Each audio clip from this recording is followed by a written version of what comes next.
Assalamualaikum. Kita lanjutkan pembelajaran kita ya. Hari ini kita sudah memasuki subtema 3 di tema 1. Nah, kita akan membahas tentang pelestarian hewan. Nah, kita menggunakan buku Bupena halaman 51. Hari ini yang kita bahas adalah tentang pelestarian hewan.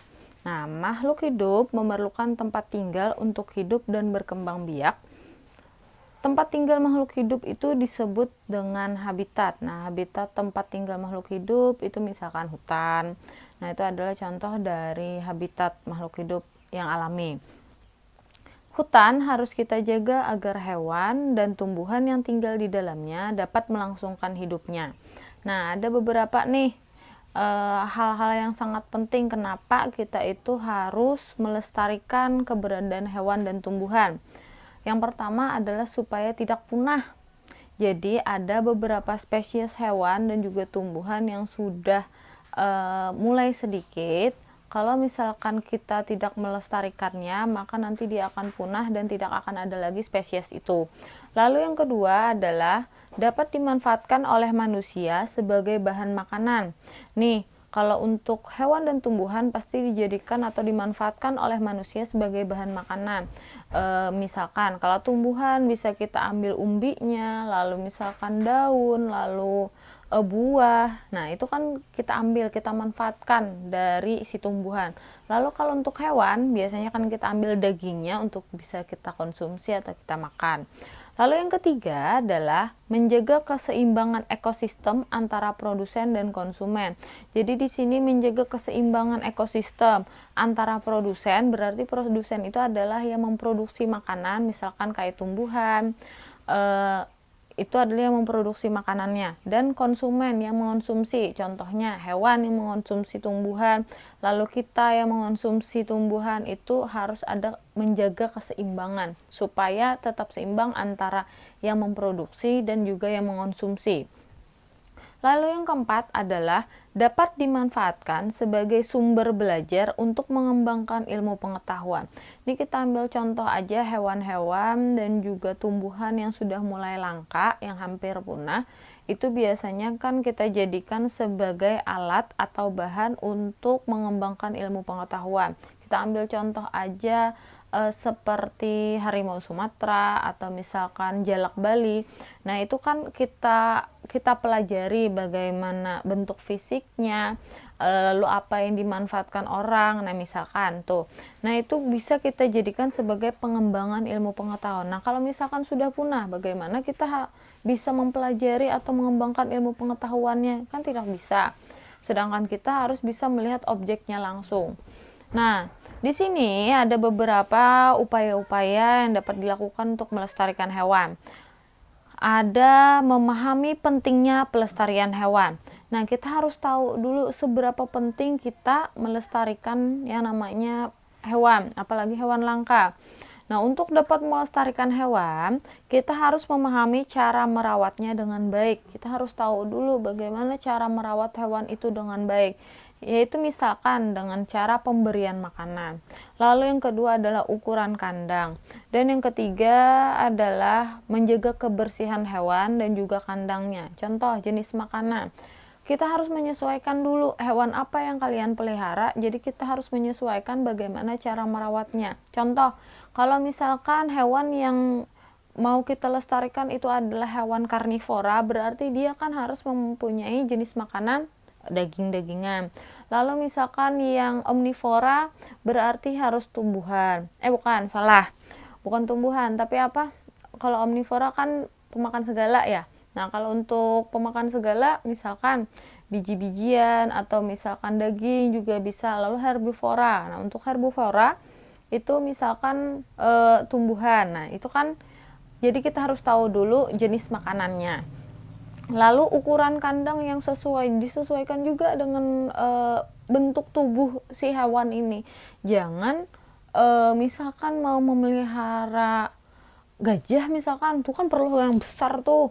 Tidak mungkin kita memakai atau mengikuti ukuran kandang ayam misalkan. Kalau ayam kan kecil. Nah, kalau Kalau gajah kan besar, nah itu harus disesuaikan ya untuk ukuran kandang.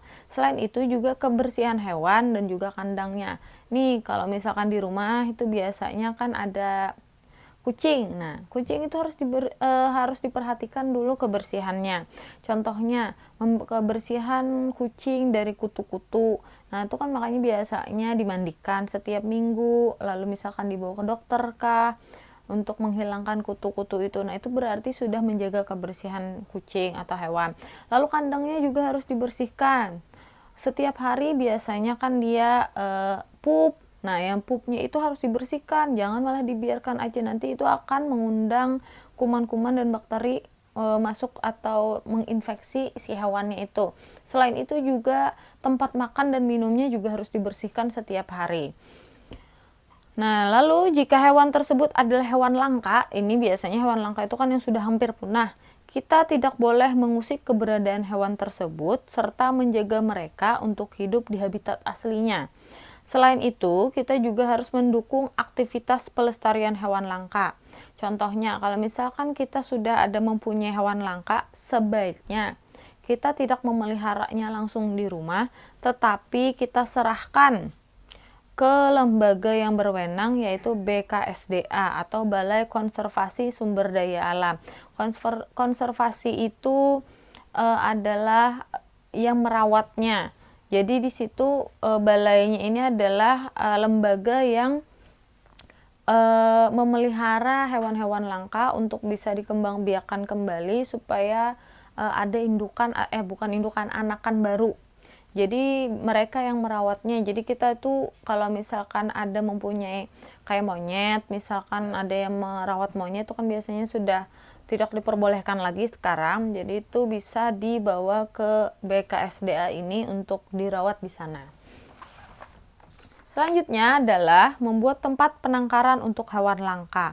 Ini untuk hewan langka ya. Pembuatan penangkaran hewan bertujuan agar hewan langka dapat berkembang biak secara dengan aman. Nah, di sini penangkaran hewan itu terbagi menjadi dua, ada ex situ dan in situ. Nah, untuk ex situ artinya di luar habitat aslinya. Yang perlu kalian ingat adalah ex itu berarti di luar habitat aslinya. Kita ambil contoh di sini adalah kebun raya, kebun binatang dan juga taman safari. Itu kan biasanya di kebun-kebun binatang tuh banyak kan spesies-spesies hewan, baik itu hewan yang langka maupun yang tidak. Ada gajah, biasanya ada harimau, jerapah, lalu badak dan sebagainya. Itu kan biasanya terkumpul di sana. Itu merupakan penangkaran ex situ, di luar habitat aslinya, bukan habitat aslinya. Lalu ada yang kedua adalah in situ. Tadi ex berarti di luar, sedangkan in berarti di dalam. Nah, kalau yang di dalam sini maksudnya kita ambil contoh adalah Taman Nasional, Cagar Alam dan Suaka Marga Satwa dan hutan lindung. Nah, kalau ini di sini in situ ini adalah di dalam habitat aslinya. Jadi kayak di hutan-hutan itu yang asli ya memang untuk penangkaran hewan. Nah, di mana di sini di situ diawasi oleh pemerintah, jadi tetap dirawat, tetapi ditempatkannya itu di habitat aslinya atau tempat alaminya langsung. Nah, contohnya di sini ada hewan langka yang ada di Indonesia, contohnya komodo, orang utan, harimau Sumatera, badak bercula 1, burung cendrawasih, dan burung jalak bali. Nah, lalu yang ketiga adalah tidak melakukan pemburuan liar dan jual beli hewan langka. Nah, berdasarkan Undang-Undang Republik Indonesia Nomor 5 Tahun 1990, Pasal 19, setiap orang dilarang melakukan kegiatan yang dapat mengakibatkan perubahan terhadap keutuhan kawasan suaka alam. Ini biasanya perburuan liar itu biasanya ada yang mengambil bagian-bagian tertentu dari hewan, misalkan kayak gajah itu yang diambil gadingnya, lalu misalkan harimau itu diambil kulitnya, kayak jalak bali itu biasanya sama kayak merpati itu biasanya diambil bulunya.